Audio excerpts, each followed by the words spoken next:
ఓం నమో వెంకటేశాయ. ఏడుకొండలవాడ వెంకటరమణ గోవింద.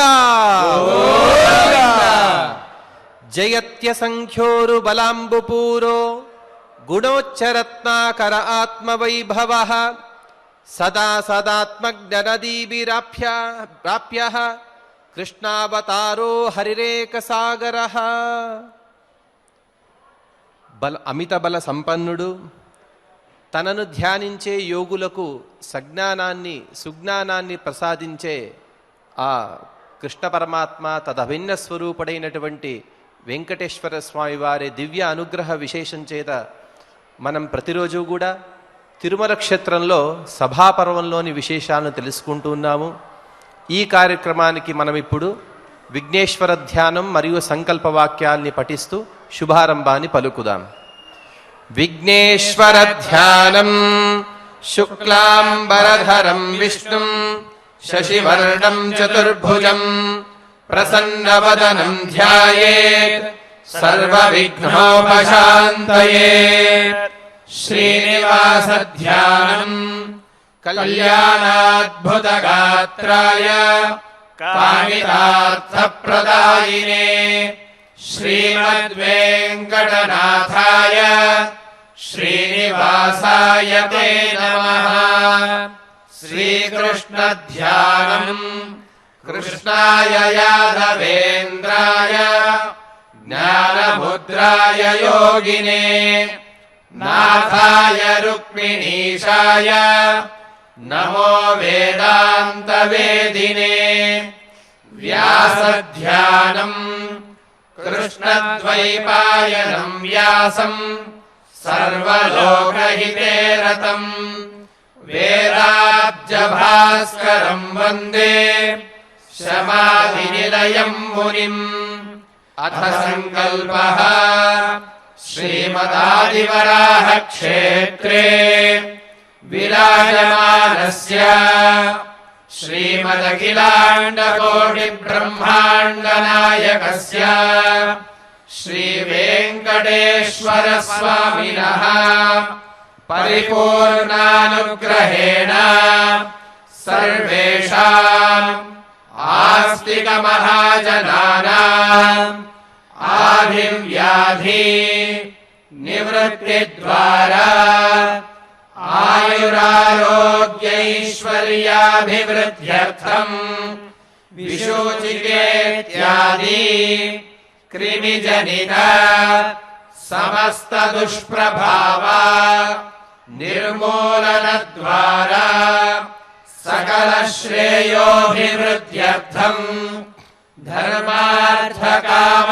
మోక్షాఖ్య చతుర్విధ పురుషార్థ ఫల సిద్ధ్యర్థం సమస్త పాపక్షయార్థం సనాతన ఆర్ష ధర్మస్య సర్వోన్నతి సిద్ధ్యర్థం తద్ధర్మ ప్రతికూలతా పరిహారార్థం గో సంరక్షణార్థం జ్ఞాన భక్తి వైరాగ్య సిద్ధ్యర్థం చ శ్రీమన్మహాభారతే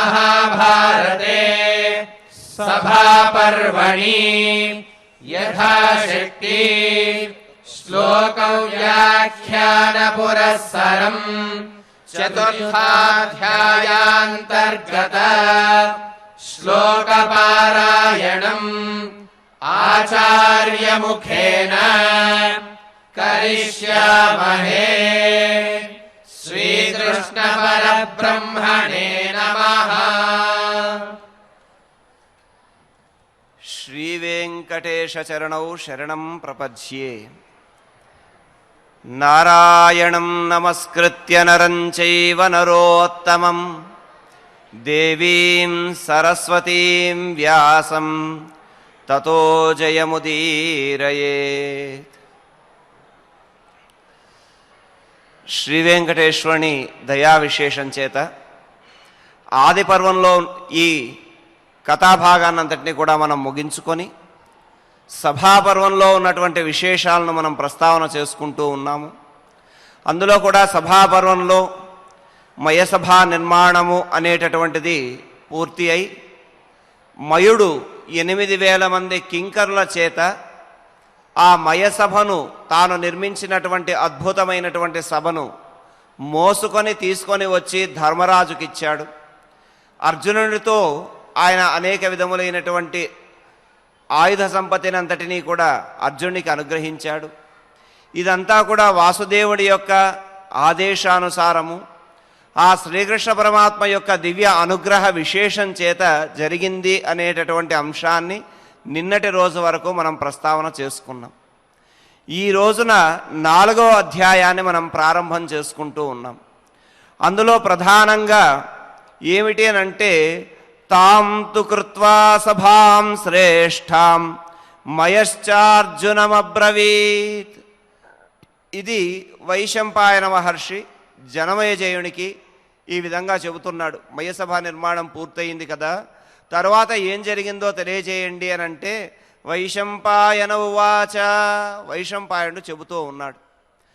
ఆ మయసభను నిర్మాణం చేసి 8,000 మంది కింకరులతో ఆయన చక్కగా తీసుకొని వచ్చి ధర్మరాజుకు అప్పజెప్పిన తరువాత, ఆ ధర్మరాజు ఏ విధంగా ఆ మయసభలోనికి ప్రవేశించాడు, ఆ మయసభ వృత్తాంతం ఏమిటి అనేటటువంటి అంశాలన్నింటినీ కూడా చర్చ చేస్తూ ఇక్కడ వైశంపాయన మహర్షి తెలియజేస్తున్నాడు.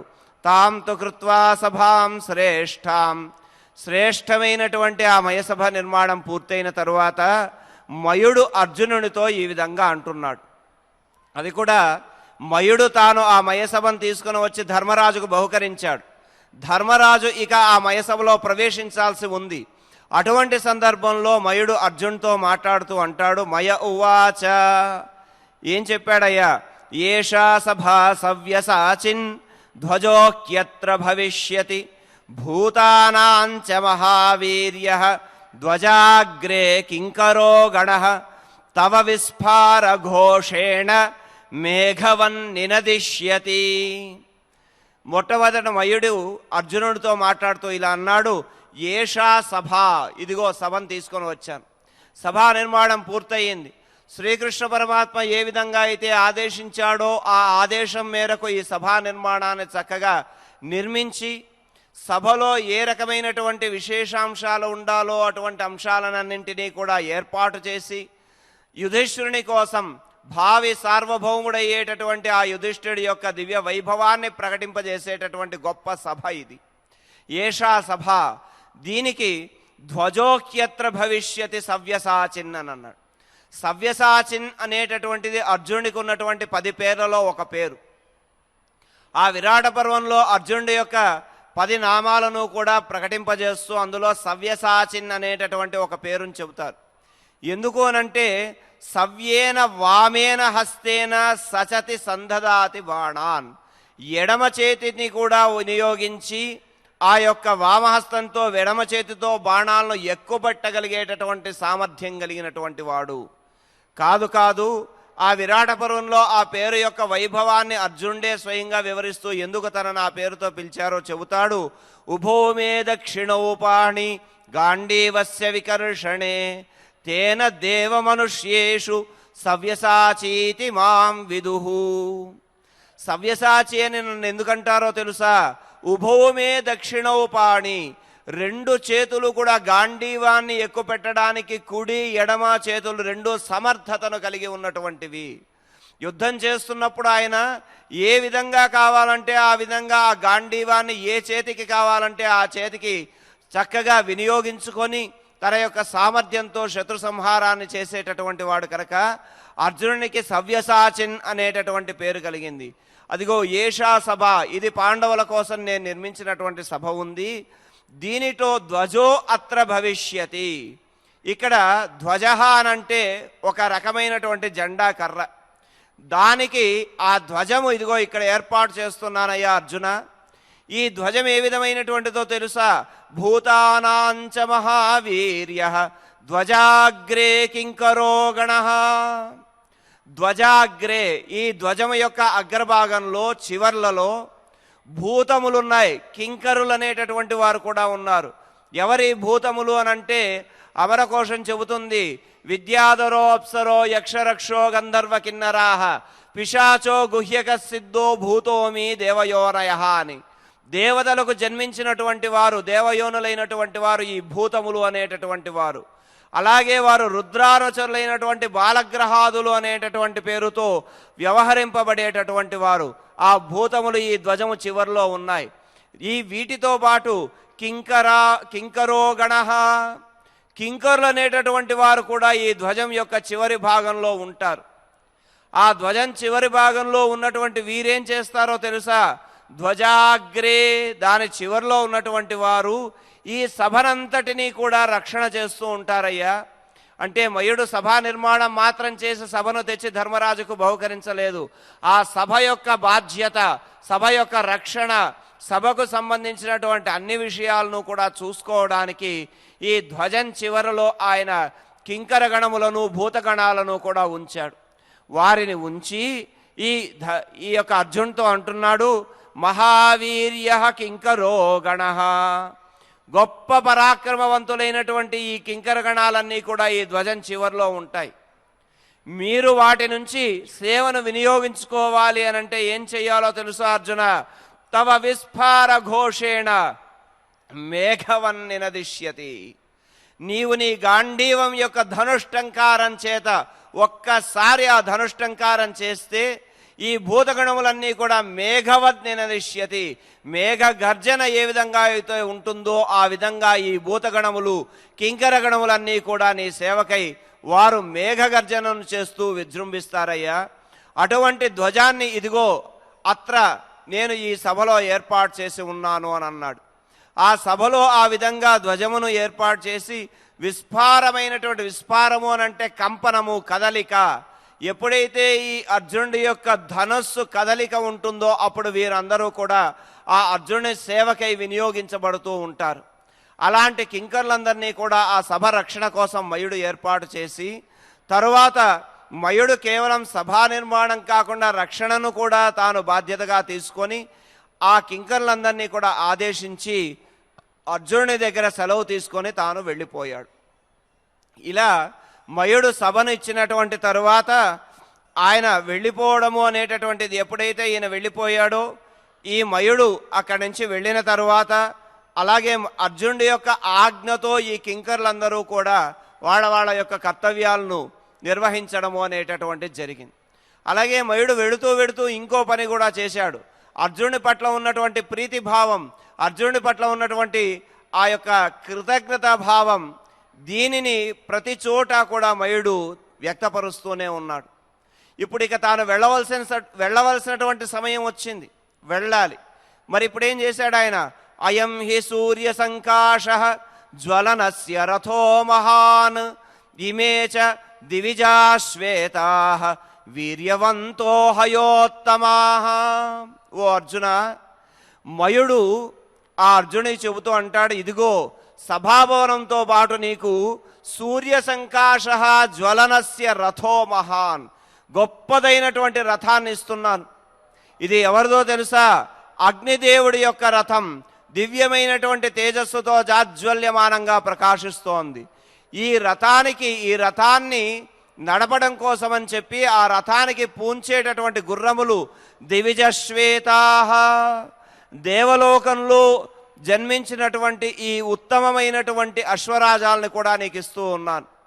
ఈ దివ్యమైనటువంటి రథాన్ని, ఈ తెల్లని వర్ణములతో బలిష్టములైనటువంటివి దేవలోకమున పుట్టినటువంటి దివ్యములైనటువంటి ఈ అశ్వాలన్నిటినీ కూడా తీసుకోవయ్యా, ఇవన్నీ కూడా నీకు బహుమానంగా ఇస్తున్నాను అని చెప్పి మయుడు చెప్పి, మాయామయ కృతో హ్యేష ధ్వజో వానరలక్షణ అసజ్జమానో వృక్షేషు ధూమకేతురివోచ్ఛ్రిత. అలాగే ఆ రథాన్ని చూడడానికి చాలా చక్కగా ఉంది, జాజ్వల్యమానంగా ప్రకాశిస్తోంది. విజయుడు దాని మీద కూర్చుంటాడు. ఆ విజయుడు ఆ రథంలో కూర్చొని ఉన్నప్పుడు అది కేవలం సామాన్యమైనటువంటి రథం కాదు. ఎదర మనం తెలుసుకున్నాం, శ్రీకృష్ణ పరమాత్మ తాను సారథిగా కూర్చొని ఆ రథాన్ని నడిపేటటువంటి వాడు. అంతటి దివ్యమైనటువంటి రథాన్ని బహుకరించినటువంటి తరువాత ఆ రథము యొక్క మాయామయ కృతో హ్యేష ధ్వజో వానరలక్షణ, ఆ యొక్క రథం పైన వానర చిహ్నం కలిగినటువంటి మాయామయమైనటువంటి ఒక ధ్వజం ఉందయ్యా. అదే మనం కపిధ్వజుడు అనేటటువంటి పేరుతో కూడా అర్జునుడిని పిలుస్తూ ఉంటాం. కపిధ్వజ అనంటే ఆ రథం మీద హనుమంతుడి యొక్క స్వరూపం చిత్రించబడినటువంటి ఒక జెండా ఉంటుంది. అది కపిధ్వజ అనేటటువంటి దానికి అర్థం. అది విజయానికి సంకేతం. విజయునికి తిరుగులేనటువంటి విజయాన్ని ఇవ్వగలిగేటటువంటి గొప్ప రథం. అటువంటి రథాన్ని మయుడు ఆ అర్జునునికి ఇస్తూ, ఎక్కడ కూడా ఇది వృక్షాలలో తగులుకొని వంగిపోవడం అనేటటువంటిది ఉండదు. ఎందుకో తెలుసా? ఇది అసజ్జమానో వృక్షేషు ధూమకేతురివోచ్ఛ్రిత, అగ్నివలే జాజ్వల్యమానంగా వెలుగొందుతూ అది ఎప్పుడూ కూడా పైకి రెపరెపలాడుతూ ఉంటుందే తప్ప ఇలా పడిపోవడము వంగడం అనేటటువంటి లక్షణమే లేనటువంటి గొప్ప ధ్వజమయ్యాది. అటువంటి గొప్ప ధ్వజం కలిగినటువంటి మాయతో నిర్మించబడినటువంటి ఈ దివ్యమైనటువంటి రథాన్ని, అశ్వములను ఆ కపిధ్వజుడమైనటువంటి నీకు అనుగ్రహిస్తున్నాను అని చెప్పి మయుడు చక్కగా ఈ వస్తువులన్నిటినీ కూడా ఆయనకు బహుకరించాడు.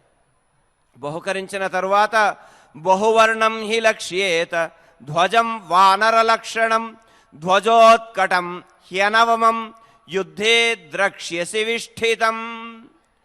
ఈ రథాన్ని ఎక్కి, ఈ రథాన్ని ఎదురోహించి నీవు యుద్ధభూమికి వెళ్ళినప్పుడు ఆ యుద్ధభూమిలో ఎక్కడా కూడా ఈ ధ్వజం అనేటటువంటిది ఒరగదు. విష్ఠితం, స్థిరంగా నిలబడుతుంది. అది నీకు విజయాన్ని కలిగింపజేస్తుంది. అనేక వర్ణాలతో శోభిల్లుతూ ఉండేటటువంటి ఆ వానర ధ్వజము కలిగి యుద్ధములో పైపైకి ఎగురుతూ విజయోత్సాహాన్ని కలిగింపజేస్తూ, నీవు ఏ యుద్ధభూమికి వెళ్ళినా కూడా అక్కడ తప్పనిసరిగా నీదే విజయము, విజయుడమనేటటువంటి నామం కూడా నీకు సార్థకమవుతుంది అని చెప్పి చక్కగా ఆ వానర ధ్వజము కలిగినటువంటి రథాన్ని ఇచ్చాడు. పరాశర సంహిత అనేటటువంటి ఒక గ్రంథంలో పూర్వం ఒక విజయుడు అనేటటువంటి ఒక రాజు ఉండేటటువంటి వాడు. ఆయన ఒక మహర్షి దగ్గరకు వెళ్ళాడు. ఆయనకు అప్పుడు ఏం జరిగిందంటే ఒక యుద్ధ కాంక్ష కలిగింది, యుద్ధం చెయ్యాలనేటటువంటి కోరిక కలిగింది. అది కూడా ఎటువంటి యుద్ధము అనంటే సమస్త భువనాలను కూడా జయించాలనుకున్నాడు. వెళ్ళాడు ఆ మహర్షి దగ్గరికి. మహర్షి దగ్గరికి వెళ్ళి తన కోరికను తెలియజేశాడు. ఇది ఏ విధంగా నెరవేరుతుందో నాకు తెలియజేయండి అని అంటే ఆయన ఆంజనేయోపాసన ఆయనకు ఉపదేశం చేశాడు. అలా ఆంజనేయుడు ఉపాసించిన తర్వాత ప్రసన్నుడైనటువంటి ఆంజనేయుడు వచ్చాను అంటాడు, విజయ, ఈ యుగంలో నీ యొక్క కోరిక అనేటటువంటిది నెరవేరదు.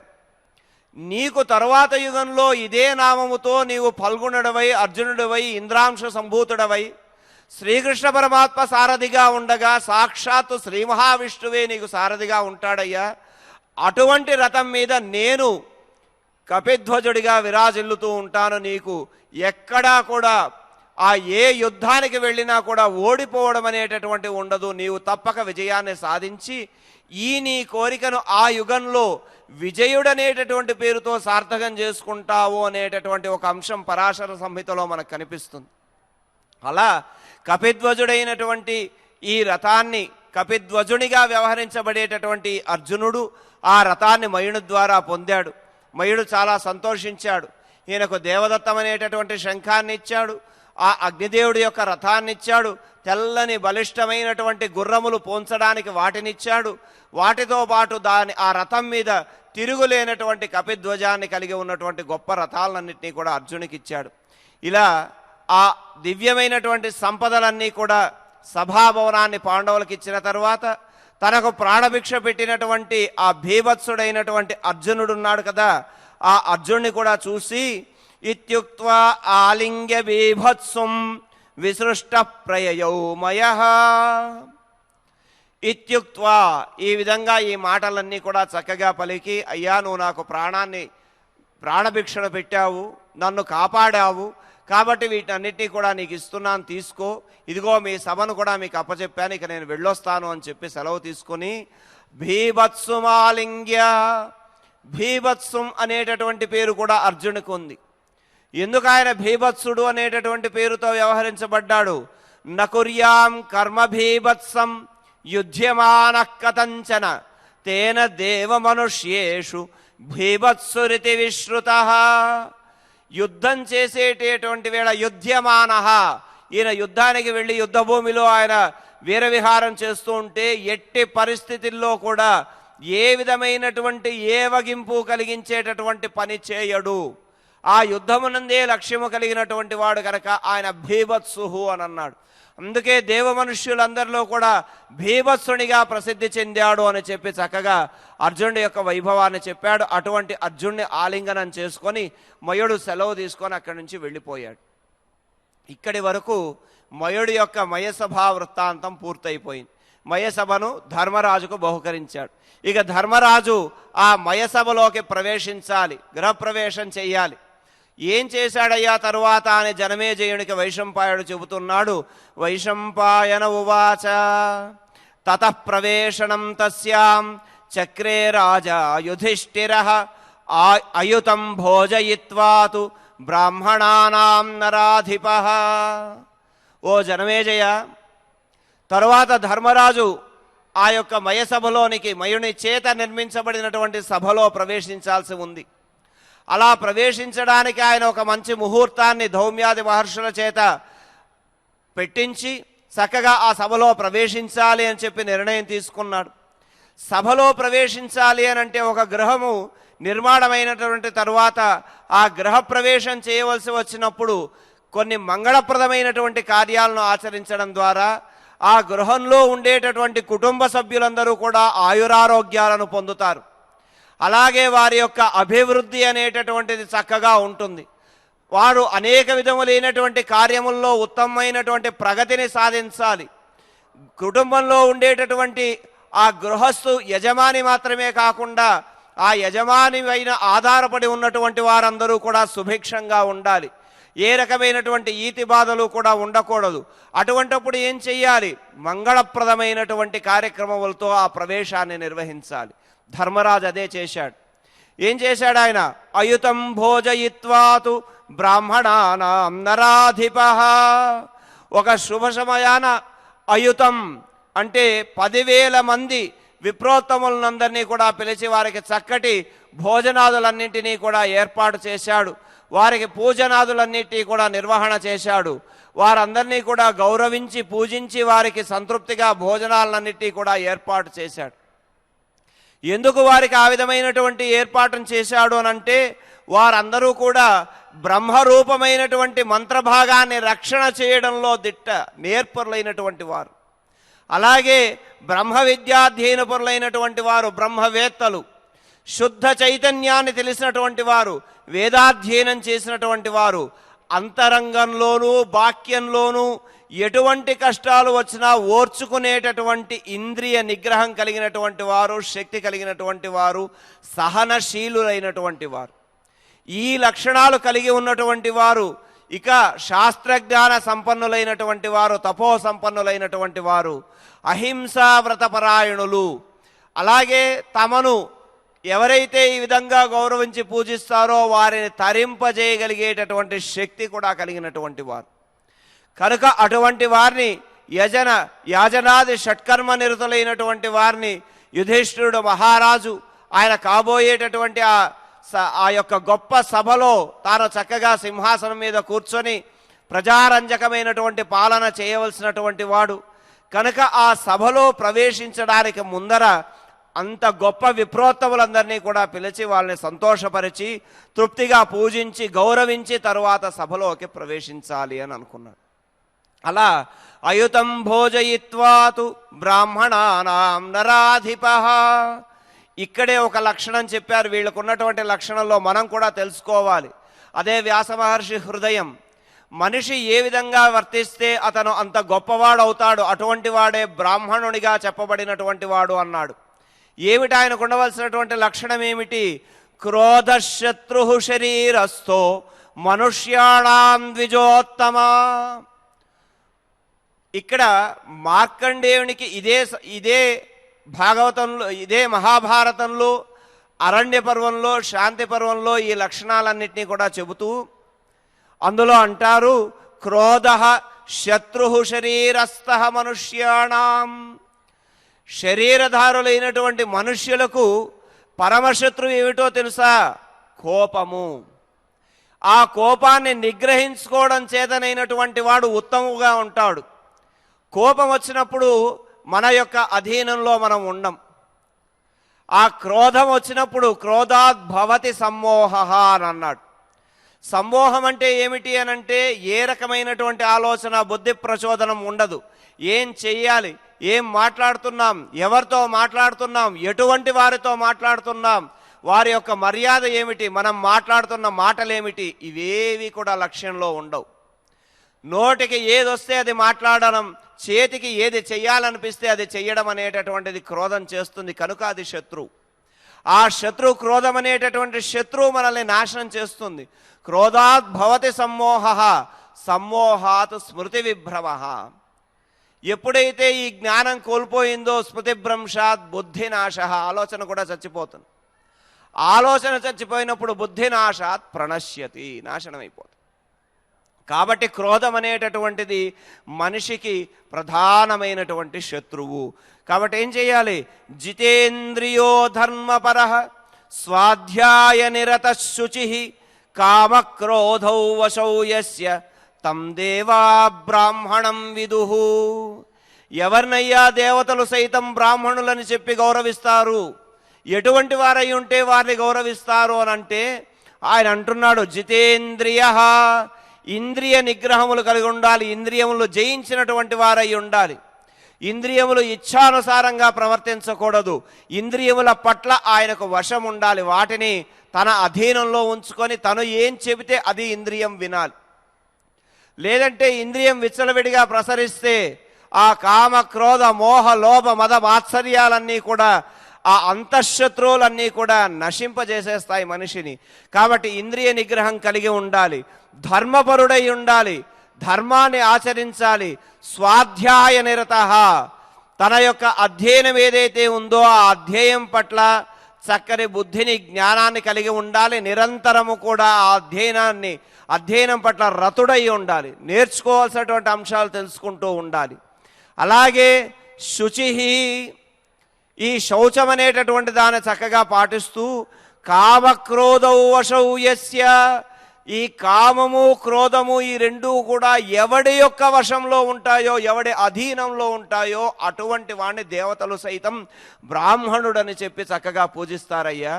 కాబట్టి అటువంటి 10,000 మంది బ్రాహ్మణులను పిలిచాడు ధర్మరాజు. అటువంటి వారికి చక్కగా గౌరవించి వారిని పూజించాడు.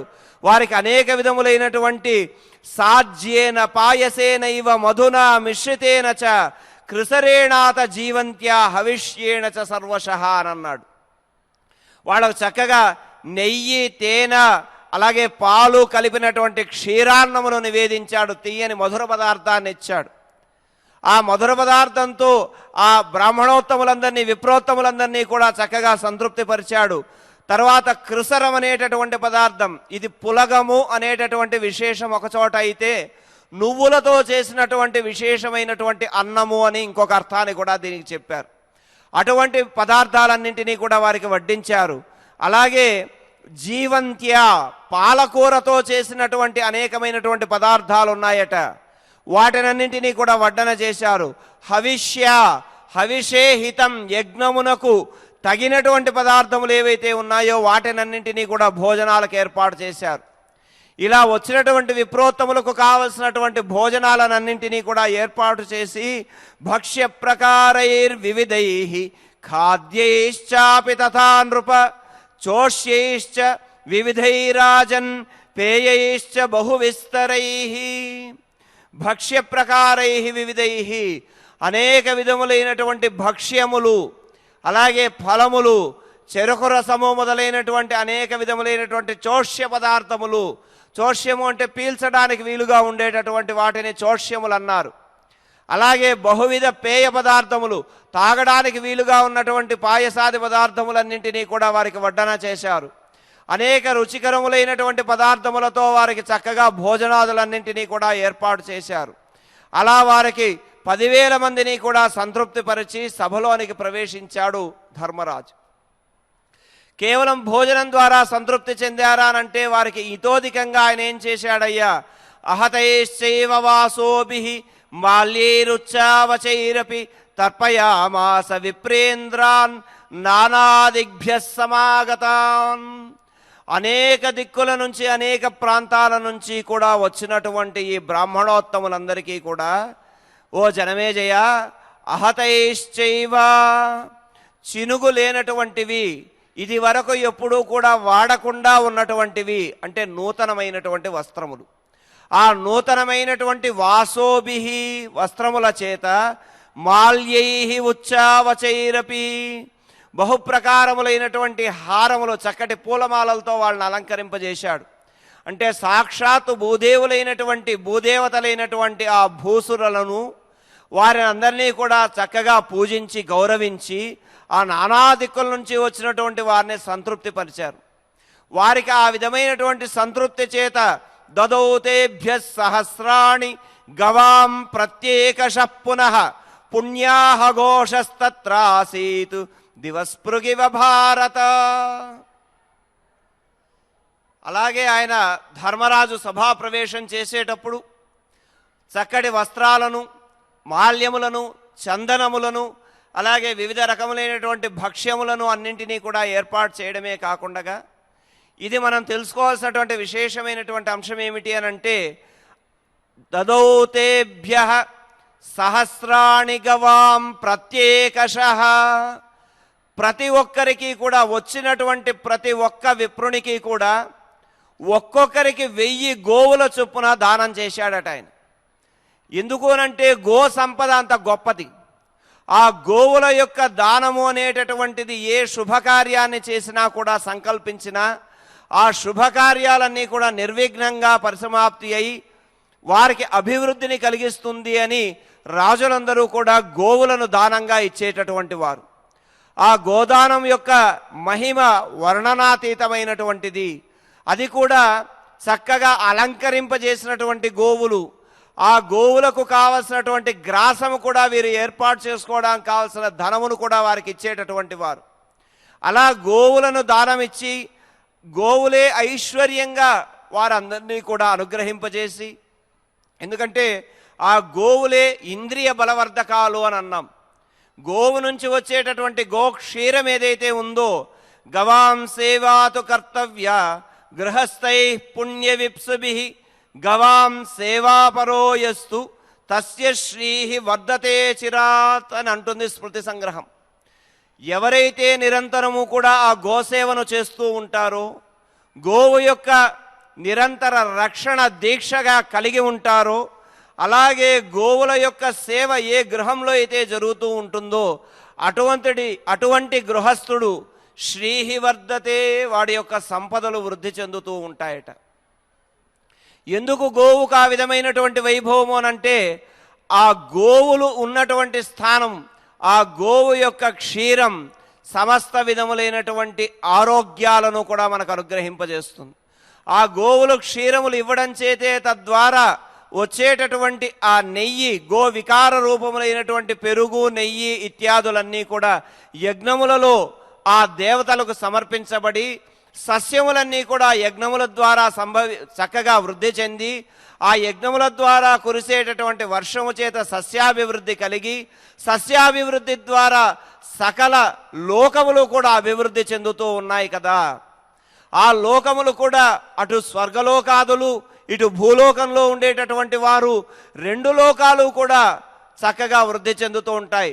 గో క్షీరము ద్వారా వచ్చేటటువంటి ఆ నేయిని హవిస్సుగా సమర్పించడం చేత పైన దేవతలు తృప్తి చెందుతూ ఉన్నారు. వారి తృప్తి చేత కింద మనుష్యలోకంలో ఉండేటటువంటి వారు వృష్టి చేత సస్యాభివృద్ధిని పొందుతూ ఉన్నారు కదా. దీనికంతటికీ కారణమైనటువంటిది ఏది? ఆ గోమాత. కనుక ఆ గోవు యొక్క సంరక్షణ, ఆ గోదానము అనేటటువంటిది ధన సంపదకు ప్రాప్తి స్థానము గోవు అని అన్నాడు. కనుక ఆ గోవు ఉన్నటువంటి గృహమే సౌభాగ్యాల యొక్క నిలయము అని అన్నాడు. అంతటి గొప్ప విశేషణాన్ని గ్రహించినటువంటి ఆ ధర్మరాజు తాను సభలో ప్రవేశించడానికి ముందర ఒక్కొక్కరికి 1000 గోవులు దానం చేశాడు. సర్వ సంపదలకు సాధనం గోవు కనుక గోసేవాపరాయణులు, ధర్మపరాయణులైనటువంటి విప్రోత్తములకు ఇలా 1000 కొలది గోదానములను చేసిన తరువాత ఆ గోరక్షణ అనేటటువంటి దానికి కావలసినటువంటి సస్యాన్ని కూడా వాళ్ళకి ఇచ్చాడు. మన తిరుమల తిరుపతి దేవస్థానములు కూడా గోరక్షణ అనేటటువంటి దివ్యమైనటువంటి కార్యక్రమాన్ని చేపడుతున్నాయి శ్రీనివాసుని యొక్క దివ్యానుగ్రహం చేత. అలాగే గుడికో గోవు అని చెప్పి చక్కగా ఆ గోవులను సేవించమని, గోపూజను నిర్వహించమని, గోగ్రాసాన్ని వాళ్ళకి అందించమని, ఆ గోవు ద్వారా వచ్చేటటువంటి పదార్థములతో సేంద్రియమైనటువంటి గో ఆధారిత వ్యవసాయము ద్వారా ప్రజలందరూ కూడా ఆరోగ్యాన్ని పొందేటటువంటి విధంగా దానికి కావలసినటువంటి ఏర్పాట్లన్నింటినీ కూడా శ్రీ వెంకటేశ్వరుని దివ్యానుగ్రహం చేత నిర్వహిస్తోంది తిరుమల తిరుపతి దేవస్థానములు. అటువంటి గోవును రక్షించాలి, అటువంటి గోవును సేవించాలి, అటువంటి గోవును దానంగా ఇవ్వాలి అనేటటువంటి అంశాన్ని ఇక్కడ సూక్ష్మంగా తెలియజేయడం కోసమే ధర్మరాజు ఈ విధమైనటువంటి వ్యవహారాన్ని నిర్వర్తించాడు. అలా గోదానాన్ని చేసినటువంటి తరువాత వాదిత్రైర్వివిధైర్దివ్యై గంధైరుచ్చావచైరపి పూజయిత్వా కురు శ్రేష్ఠ దైవతాని నివేశ్య చ. చక్కగా మంగళవాద్యములన్నీ కూడా మోగుతూ ఉన్నాయి. ఆ మంగళ ధ్వని మధ్యలో దివ్యమైనటువంటి సుగంధ ద్రవ్యముల చేత ఆ భవనముల యందు దేవతా విగ్రహములన్నింటినీ కూడా, దేవతలందరినీ కూడా ఆహ్వానించి వారికి యథావిధిగా పూజాదికలను నిర్వహించి యుధిష్ఠిరుడు సభలోనికి ప్రవేశించాడట. ఆ యుధిష్ఠిరుడు అలా సభలో వెళుతూ ఉంటే యుధిష్ఠిరుడితో పాటుగా తత్ర మల్లా నట అజల్లాహ సూత వైతాళికాస్తథా ఉపతస్తుర్మహాత్మానం ధర్మపుత్రం యుధిష్ఠిరం. ఆ యుధిష్ఠిరుడు అలా వెళ్తూ ఉన్నాడు, ఆ ధర్మరాజు అనుసరిస్తూ ఉన్నారు. వీళ్ళందరూ కూడా ఆ సభ ధర్మరాజుతో పాటు ఉన్నారు. ఎవరెవరున్నారయ్యా? మల్లాహ నటాహ జల్లాహ వైతాళికాస్తథా. మల్లయోధులైనటువంటి వారు, బాహుయుద్ధ వీరులైనటువంటి మల్లులు ఎవరైతే ఉన్నారో ఆ మల్ల యోధులందరూ కూడా ఆ యుధిష్ఠిరుడితో పాటు వెళ్ళారట. అలాగే బహుమానాలను పొందాలి అని కర్రసాములో నైపుణ్యం కలిగినటువంటి వారందరూ కూడా వీళ్ళని జల్లులు అని అన్నారు. అటువంటి జల్లులందరూ కూడా వెళ్ళారు. స్తోత్రపాఠకులైనటువంటి సూత వైతాళికులందరూ కూడా ఉన్నారు. అది ధర్మనందుని యొక్క దివ్యమైనటువంటి సభా కొలువు. ఆ సభలో వీరందరూ కూడా యుధిష్ఠిరుని సేవిస్తూ చక్కగా ఉన్నటువంటి సభ అది. అటువంటి సభలో తథాతసకృత్వా పూజాం తాం భ్రాతృభిః సహ పాండవః తస్యాం సభాయాం రమ్యాయాం రేమే శక్రో యథా దివి. దివ్యమైనటువంటి ఆ సభలో తాను సభలో ప్రవేశించిన తరువాత భ్రాతృభిః సహిత పాండవ యొక్క సోదరులందరూ కూడా ధర్మరాజు సోదరులతో సహా ఆ సభలో ప్రవేశించినటువంటి వాడై అనేక మంది ఆ సభలో విరాజమానులై ఉండగా దేవతా పూజలను విప్ర పూజలన్నింటినీ కూడా నిర్వహణ చేసి వారందరినీ సంతృప్తిపరిచి ఆ సభలో తాను సింహాసనం మీద కొలువై తన యొక్క సోదరులందరూ కూడా తన పక్కన ఉంటే ఆ స్వర్గలోకంలో దేవేంద్రుడు దేవతల చేత పరివృతుడై ఉన్నటువంటి విధంగా చక్కగా విరాజిల్లుతూ ఉన్నటువంటి ధర్మరాజు తాను సార్వభౌముడు కాబోయేటటువంటి ఆ సార్వభౌమత్వాన్ని సూచించేటటువంటి విధంగా ధర్మజుడు తన యొక్క సోదరులతో దేవేంద్రుడి వలె ప్రకాశిస్తూ ఉన్నాడు. అంతటి దివ్యమైనటువంటి సభలో ఆ సభా ప్రవేశం జరిగింది. ఆ సభలో సభాయాం ఋషయస్తస్యాం పాండవై సహ ఆసతే. ఆ దివ్యమైనటువంటి సభలో అనేక మంది ఋషులందరూ కూడా ఉన్నారట. వివిధ దేశం నుండి వచ్చినటువంటి రాజులందరూ కూడా పాండవులతో కలిసి ఆసీనులై ఆనందాన్ని పొందుతూ ఉన్నారు. ఆసాంచక్రుః నరేంద్రాశ్చ నానాదేశ సమాగతాః. అనేక దేశం నుంచి వచ్చినటువంటి రాజులందరూ కూడా ఆ దివ్యమైనటువంటి సభను దర్శిస్తూ ధర్మరాజు యొక్క వైభవాన్ని కొనియాడుతూ ధర్మరాజును సేవిస్తూ ఉన్నారు. అనేక మంది మహర్షులు ఆ సభలో విరాజితులై ఉన్నారు. ఏ మహర్షులందరూ కూడా వచ్చారో వారి యొక్క నామస్మరణ చేస్తే చాలు సమస్త పాపరాశి కూడా నశిస్తుంది. అటువంటి వారి యొక్క నామస్మరణ అంతా కూడా రేపటి రోజున మనం చక్కగా చేసుకొని తరిద్దాం. అటువంటి అంశాలన్నింటినీ చెప్పే ఈ దివ్యమైనటువంటి వైభవాన్ని ప్రకటింపజేసేటటువంటి శ్లోకాలను ఆచార్యముఖతః మనం చక్కగా ఒకసారి పారాయణ చేసుకొని ఆ సభా వైభవ విశేషణాన్ని అంతటినీ కూడా మనసారా అనుభవిద్దాం. ఓం నమో వెంకటేశాయ. అథ अथ श्रीमहाभारते श्रीमहाभारते सभापर्वान्तर्गत सभापर्वान्तर्गत सभाक्रियाख्यपर्वणि सभाक्रियाख्यपर्वणि चतुर्थोऽध्यायः चतुर्थोऽध्यायः वैशम्पायन उवाच वैशम्पायन उवाच तां तु कृत्वा सभां श्रेष्ठाम् तां तु कृत्वा सभां श्रेष्ठा मयश्चार्जुनमब्रवीत् मयश्चार्जुनमब्रवीत् मय उवाच मय उवाच एषा सभा सव्यसाचिन् एषा सभा सव्यसाचिन् ध्वजो ह्यत्र भविष्यति ध्वजो ह्यत्र भविष्यति भूतानां च महावीर्यः भूतानां च महावीर्यः ध्वजाग्रे किङ्करो गणः प्रजाग्रे किङ्करो गणः तव विस्फारघोषेण तव विस्फारघोषेण मेघवन्निनदिष्यति मेघवन्निनदिष्यति अयं हि सूर्यसङ्काशः अयं हि सूर्यसङ्काशः ज्वलनस्य रथो महान् ज्वलनस्य रथो महान् इमे च दिविजाश्वेताः इमे च दिविजाश्वेताः वीर्यवन्तो हयोत्तमाः वीर्यवन्तो हयोत्तमाः मायामयः कृतो ह्येषः मायामयः कृतो ह्येषः ध्वजो वानरलक्षणः ध्वजो वानरलक्षणः असज्जमानो वृक्षेषु असज्जमानो वृक्षेषु धूमकेतुरिवोच्छ्रितः धूमकेतुरिवोच्छ्रितः बहुवर्णं हि लक्ष्येत बहुवर्णं हि लक्ष्येत ध्वजं वानरलक्षणम् भयं वानरलक्षणम् ध्वजोत्कटं ह्यनवमम् ध्वजोत्कटं ह्यनवमम् युद्धे द्रक्ष्यसि विष्ठितम् युद्धे द्रक्ष्यसि विष्ठितम् इत्युक्त्वा लिङ्ग्यभीभत्सुम् इत्युक्त्वा लिङ्ग्यभीभत्सुम् विसृष्टः प्रययो मयः विसृष्टः प्रययो मयः वैशम्पायन उवाच वैशम्पायन उवाच ततः प्रवेशनं तस्याम् ततः प्रवेशनं तस्य चक्रे राजा युधिष्ठिरः चक्रे राजा युधिष्ठिरः अयुतं भोजयित्वा तु अयुतं भोजयित्वा तु ब्राह्मणानां नराधिपः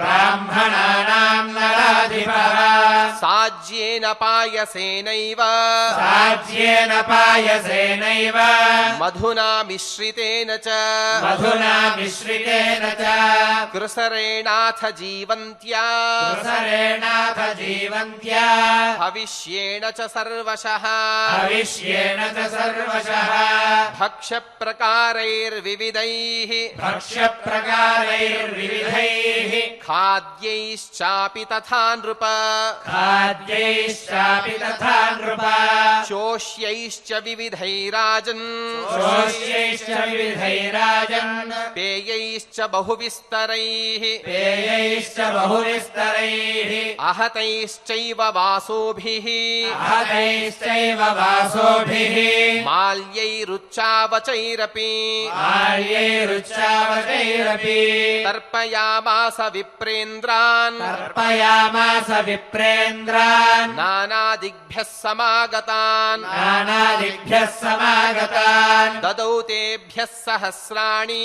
ददौ तेभ्यः सहस्राणि गवां प्रत्येकशः पुनः गवां प्रत्येकशः पुनः पुण्याः घोषस्तत्रासीत् पुण्याः घोषस्तत्रासीत् दिवस्पृगिव भारत दिवस्पृगिव भारत वादित्रैर्विविधैर्दिव्यैः वादित्रैर्विविधैर्दिव्यैः गन्धैरुच्चावचैरपि गन्धैरुच्चारचैरपि पूजयित्वा कुरु श्रेष्ठः पूजयित्वा गुरुश्रेष्ठः दैवतानि निवेश्य च दैवतानि निवेश्य च तत्र मल्लानटा जल्लाः तत्र मल्लानटाझल्लाः सूता वैतालिकास्तथा भूता वैतालिकास्तथा उपतस्थुर्महात्मानम् उपतस्थुर्महात्मानम् धर्मपुत्रम् युधिष्ठिरम् धर्मपुत्रम् युधिष्ठिरम्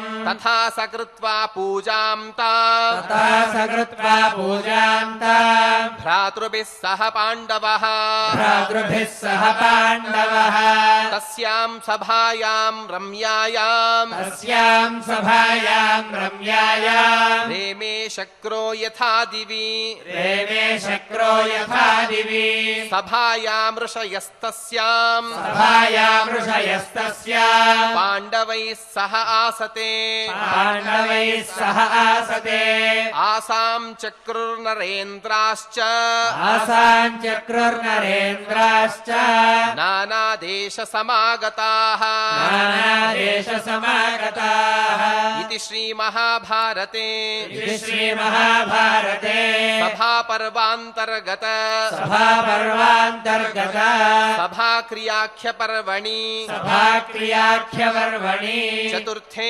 अध्याये चतुर्थे अध्याये 14 श्लोकाः 14 శ్లోకాः ధర్మరాజు యొక్క మయసభా ప్రవేశ విశేషణాన్ని తెలియజేసేటటువంటి శ్లోకాలు చక్కగా పారాయణ చేసుకున్నాం. అలాగే ప్రతిరోజు ఆచార్య ముఖతః ఒక సుభాషితాన్ని వింటూ ఉన్నాం. ఆచార్యుల వారు చక్కగా సుభాషితాన్ని వివరిస్తారు. అది విన్న తరువాత ఆ సుభాషితాన్ని కూడా మనం పారాయణ చేసుకొని తరువాత కార్యక్రమాన్ని కొనసాగించుకుందాం. ఓం నమో వెంకటేశాయ. శ్రీ వేదవ్యాసాయ నమో నమః. ఇవాళ సుభాషితం అతివాదాన్ స్థితిక్షేత నావమన్యేత కంచన నచేమం దేహమాశ్రిత్య వైరం కుర్వేత కేనచిత్. భాగవతంలో కృష్ణ పరమాత్మ ఉద్ధవుడికి ఉపదేశిస్తున్నాడు. సామాన్యమైనటువంటి మానవుడు మనం ఇరుగు పొరుగు వారితో సహా ఎలా ఉండాలి అనే విషయాన్ని కృష్ణ పరమాత్మ చాలా సుందరంగా మనకు బోధిస్తున్నాడు. మొట్టమొదటిగా అతివాదాన్ స్థితిక్షేత. అతివాదాన్ అంటే కాస్త ఎక్కువ మాటలని, అనగా మన గురించి ఎవరైనా ఎక్కువగా మాట్లాడితే ఆ మాటలని తితిక్షేత సహించాలి. ఎవరైనా ఏదో ఒక సందర్భంలో మన ఇంట్లో ఏదైనా శుభకార్యాలు చేసినప్పుడైనా లేకపోతే సామాన్యమైనటువంటి సమయంలోనైనా మన గురించి ఇంకొకరు కాస్త ఎక్కువగా మాట్లాడే అవకాశం ఉండొచ్చు. అటువంటి మాటలను విని మనం తితిక్షను వహించాలి, అనగా సహనంతో ఉండాలి. వారొక మాటను ఆడారని మన గురించి చెడుగా మాట్లాడారని వారితో మనం గొడవ పెట్టుకోకూడదు అని కృష్ణ పరమాత్మ ఇక్కడ చెబుతూ ఉన్నాడు. కృష్ణ పరమాత్మ చెప్పటం మాత్రం కాదు, తన జీవితంలో ఈ తితిక్షని చూపించాడు కృష్ణ పరమాత్మ. ఎన్నోసార్లు దుర్యోధనుడు ఎన్నో మాటలు అన్నాడు, కృష్ణ పరమాత్మ సహనంతోనే ఉన్నాడు. అంతెందుకు శిశుపాలుడు కూడా కృష్ణ పరమాత్మని 100 సార్లు తిట్టినా కూడా 100వ తప్పు వరకు కూడా కృష్ణ పరమాత్మ సహనాన్ని వహించాడు. ఇక ఈ సహన అనేది కృష్ణ పరమాత్మతో సహా ద్రౌపదీదేవి కూడా మనం చూస్తాం. ద్రౌపదీదేవి కూడా మహాసహనవంతురాలు. తను కూడా తనకు గొప్పదైనటువంటి పరాభవం అవమానం జరుగుతున్నా కూడా తను సహనంతోనే ఉన్నది. ఎందుకంటే ఆ కౌరవుల యొక్క ఏదైతే పాపం ఉందో ఆ పాపం ఇంకా ఎక్కువ కావాలి, ఆ ఎక్కువగా అయిన తర్వాతే వారి నాశనం కలగాలి. అందుకోసమే తన సహనతో ఉన్నది. అంటే తన వస్త్రాపహరణ జరిగేటప్పుడు ద్రౌపదీదేవికి ఉన్నట సామర్థ్యం ఏంటంటే వారిని శాపంతో అక్కడే వారిని దహించేయచ్చు, అనగా వారందరూ కూడా కాలిపోవడానికి కూడా శాపం ఇచ్చేటువంటి గొప్ప సామర్థ్యం ద్రౌపదీదేవికి ఉన్నది. ద్రౌపదీదేవి ఆ విధంగా శాపం ఇవ్వలేదు అని మనం తెలుసుకుంటాము. ఇక ఈ సహనానికి కూడా ఒక పరిధి ఉన్నది. వ్యాఖ్యానకారులు చెబుతారు, అతివాదాన్ స్థితిక్షేత అంటే మన గురించి ఎవరు ఎంత మాట్లాడుకుంటున్నా కూడా మనం ఊరుకుండాలి అని అర్థం కాదు. దానికి కూడా ఆ సహనానికి కూడా ఒక పరిధి ఉన్నది. ఆ పరిధి వరకు మాత్రమే మనం సహనంతో ఉండాలి. ఒక పరిధి దాటిన తర్వాత మాత్రం మనం ఖచ్చితంగా దాని గురించి ప్రతిచర్యను చూపించాలట. ఉదాహరణకి ఆది పర్వంలోనే మనం చూస్తాము. ఆది పర్వంలో పాండవులందరూ కూడా వారందరూ కూడా బదరికాశ్రమంలో పుట్టారు. పుట్టి పాండురాజు మరణాన్ని పొందిన తర్వాత పృథాదేవి కుంతీదేవితో సహా పాండవులందరూ కూడా ఋషిమునులు తీసుకొస్తారు హస్తినాపురానికి. తీసుకొచ్చిన సమయంలో ఎంత చెప్పినా కూడా దుర్యోధనుడు ఈ పాండుకుమారులని అంతఃపురంలో ప్రవేశం చేయడానికి ఒప్పుకోవట్లేదు, అడ్డుపడుతూ ఉన్నాడు. అడ్డుపడే సమయంలో స్వయం ఆకాశవాణి ద్వారా కూడా చెబుతారు, నాయనా వీరందరూ కూడా పాండుకుమారులే అని చెప్పినా కూడా తను అడ్డు తొలగలేదు. అప్పుడు సాక్షాత్తుగా వేదవ్యాసుల వారే వచ్చి గట్టిగా మాట్లాడి ఆ దుర్యోధనుడిని కూడా పక్కకు తోసి ఆ పాండవులని వారి వారి ఇళ్లలో ప్రవేశింపజేస్తారు. అంటే సహనం. ఇంతదాకా కూడా ఆ పృథాదేవి తన భర్తను పోగొట్టుకున్నటువంటి దుఃఖంలో ఉన్నప్పుడు కూడా దుర్యోధను అనరాని మాటలు ఎన్ని అన్నా కూడా ఇంతవరకు సహనంతో ఉన్నటువంటి వేదవ్యాసుల వారు ఆ ఒక సహన పరిధి దాటిన తర్వాత మాత్రం అందరినీ కూడా తోసేసి తన యొక్క ఆజ్ఞని శిరసావహించేట్టుగా వారినందరిని కూడా నిగ్రహించారు అనే విషయాన్ని చెబుతారు. ఇక నావమన్యేత కంచన, ఎవరిని కూడా అవమానపరిచే విధంగా మనం మాట్లాడకూడదు. సామాన్యంగా మనకు ఎన్నో సందర్భాలు వస్తూ ఉంటాయి. అటువంటి సందర్భాలు వచ్చినప్పటికీ కూడా ఇంకొకరికి అవమానకరంగా మనం మాట్లాడకూడదు. ఇక నచేమం దేహమాశ్రిత్య వైరం కుర్వీత కేనచిత, పరమాత్మ ఇచ్చినటువంటి ఈ మనుష్య జన్మ చాలా గొప్పది. కాటకోపనిషత్తులో కూడా ఒక మాట చెబుతారు, అపిస్వల్పం జీవితమేవ. ఈ జీవితకాలం ఎంత ఉంటుందయ్యా? మహా అయితే 100 సంవత్సరాలు 120 సంవత్సరాల్లో బతుకుతాము.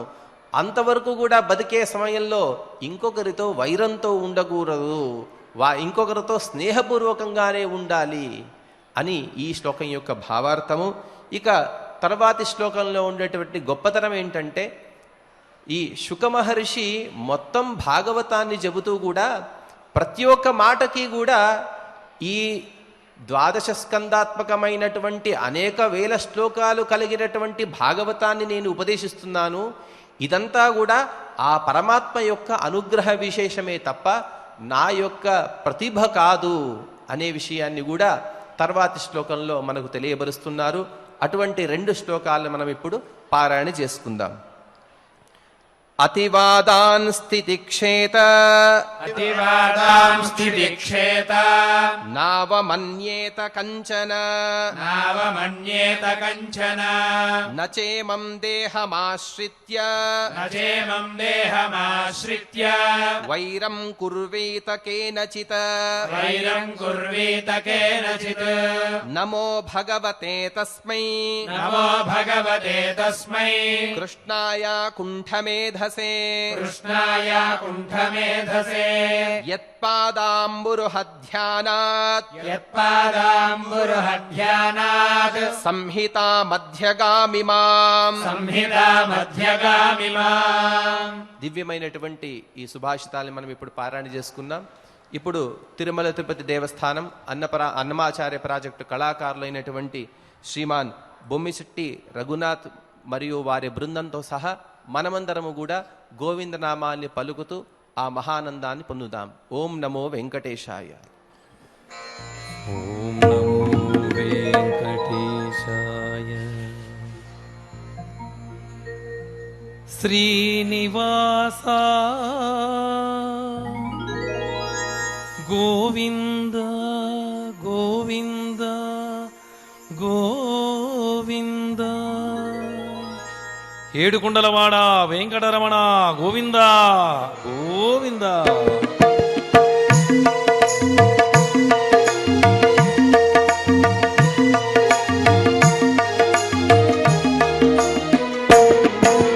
శ్రీనివాస శ్రీ వెంకటేశ భక్తవత్సల భాగవత ప్రియ నిత్య నిర్మల నిలమిక శ్యామ పురాణ పురుష పుండరీకాక్ష నందనందన నవనిత చోర పశుపాలక శ్రీ పాప విమోచన దుష్ట సంహార నివారణ శిష్ట పరిపాలక కష్ట నివారణ గోవింద హరి గోవింద గోకుల నందన గోవింద గోవింద హరి గోవింద గోకుల నందన గోవింద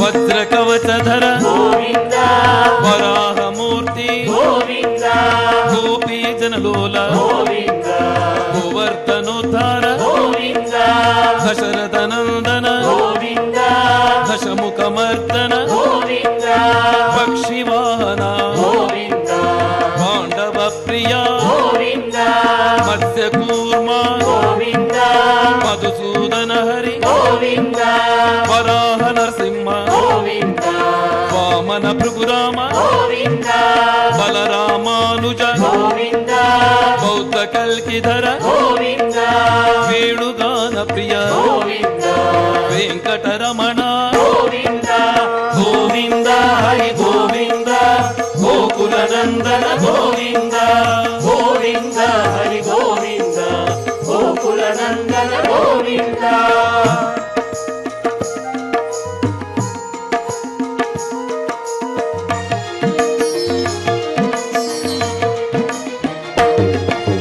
సీతానాయక గోవింద శ్రిత పరిపాలక గోవింద దరిద్ర జన పోషక గోవింద ధర్మ సంస్థాపక గోవింద అనాథ రక్షక గోవింద ఆపద్బాంధవ గోవింద శరణాగత వత్సల గోవింద కరుణాసాగర గోవింద కమలదళాక్ష గోవింద కామిత ఫలద గోవింద పాప వినాశక గోవింద పాహి మురారి గోవింద శ్రీముద్రాంకిత గోవింద శ్రీవత్సాంకిత గోవింద ధరణీ నాయక గోవింద దినకర తేజ గోవింద గోవింద హరి గోవింద గోకుల నందన గోవింద గోవింద హరి గోవింద గోకుల నందన గోవింద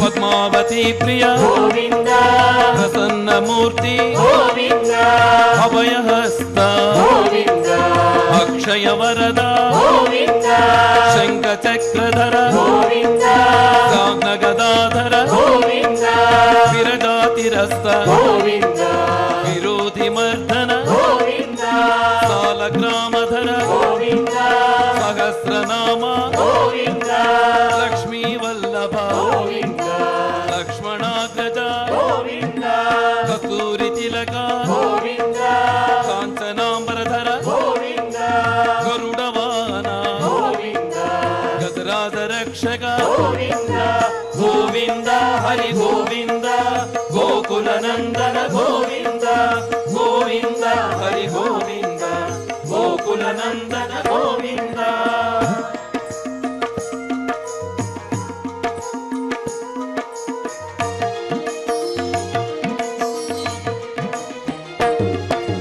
వానర సేవిత గోవింద వారధి బంధన గోవింద సప్తగిరీశ గోవింద ఏకస్వరూప గోవింద శ్రీరామకృష్ణ గోవింద రఘుకుల నందన గోవింద ప్రత్యక్ష దేవా గోవింద పరమదయాకర గోవింద వజ్ర కవచధర గోవింద వైజయంతిమాల గోవింద పట్టికసులవాడ గోవింద వసుదేవతనయ గోవింద బిల్వపత్రార్చిత గోవింద భిక్షుక సంస్కృత గోవింద శ్రీ పూరూప గోవింద శివకేశవమూర్తి గోవింద గోవింద హరి గోవింద గోకుల నందన గోవింద గోవింద హరి గోవింద గోకుల నందన గోవింద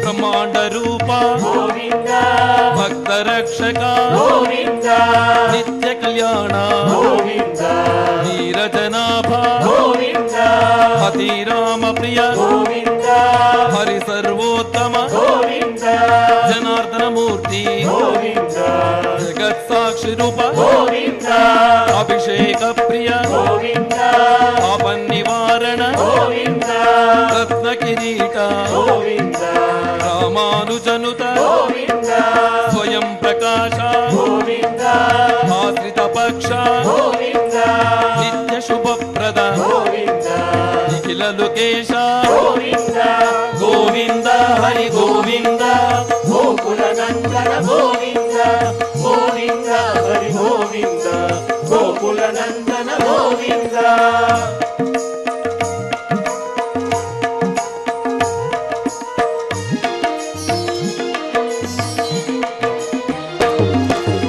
ఆనంద రూప గోవింద ఆద్యంతరహిత గోవింద ఇహ పరదాయక గోవింద రాజరక్షక గోవింద పరమ దయాళో గోవింద పద్మనాభ హరి గోవింద తిరుమల వాస గోవింద తులసీవనమాల గోవింద శేషసాయినే గోవింద శేషాద్రి నిలయ గోవింద మత్స్యావతార గోవింద ఏడుకొండలవాడ గోవింద గోవింద హరి గోవింద గోకుల నందన గోవింద గోవింద హరి గోవింద గోకుల నందన గోవింద గోవింద హరి గోవింద గోకుల నందన గోవింద గోవింద హరి గోవింద గోకుల నందన గోవింద గోవింద హరి గోవింద గోకుల నందన గోవింద గోవింద హరి గోవింద గోకుల నందన గోవింద గోకుల నందన గోవింద గోకుల నందన గోవింద ఏడుకొండలవాడ వెంకటరమణ గోవింద గోవింద గోవింద గోవింద గోవింద గోవింద గోవింద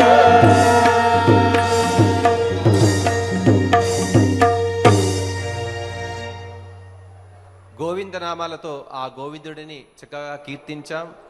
ఇప్పుడు రేపు అనగా మంగళవారం అప్పలాయగుంట శ్రీ వెంకటేశ్వర స్వామి వారి దివ్యమైనటువంటి బ్రహ్మోత్సవ కార్యక్రమం. ఈ బ్రహ్మోత్సవ కార్యక్రమాన్ని శ్రీ వెంకటేశ్వర భక్తి ఛానల్ మూలకంగా భక్తులందరూ కూడా వీక్షించవచ్చు. రేపు మధ్యాహ్నం 12 గంటలకు ఈ సభాపర్వం ప్రవచన యొక్క కార్యక్రమం ఉంటుంది అని చెప్పుకుంటూ ఇక మనం క్షమాప్రార్థనాదులను సమిష్టిగా పలికి ఈ కార్యక్రమాన్ని మంగళాంతంగా పూర్తి చేసుకుందాం. అథ క్షమా ప్రార్థనా యదక్షరపదభ్రష్టం మాత్రాహీనం చ యద్భవేత్ తత్సర్వం క్షమ్యతాం దేవ నారాయణ నమోస్తుతే. అథ లోకక్షేమ ప్రార్థనా స్వస్తి ప్రజాభ్యః పరిపాలయంతాం న్యాయేన మార్గేణ మహీం మహిషాః గోబ్రాహ్మణేభ్యः శుభమస్తు నిత్యం. లోకాः సమస్తాः సుఖినో భవంతు. అథ భగవత్సమర్పణం కాయేన వాచా మనసేంద్రియైర్వా బుద్ధ్యాత్మనా వా ప్రకృతే స్వభావాత్ కరోమి యద్యత్ సకలం పరస్మై నారాయణాయేతి సమర్పయామి. అథ మంగళం శ్రియః కాంతాయ కళ్యాణ నిధయే నిధయేర్థినాం శ్రీవేంకట నివాసాయ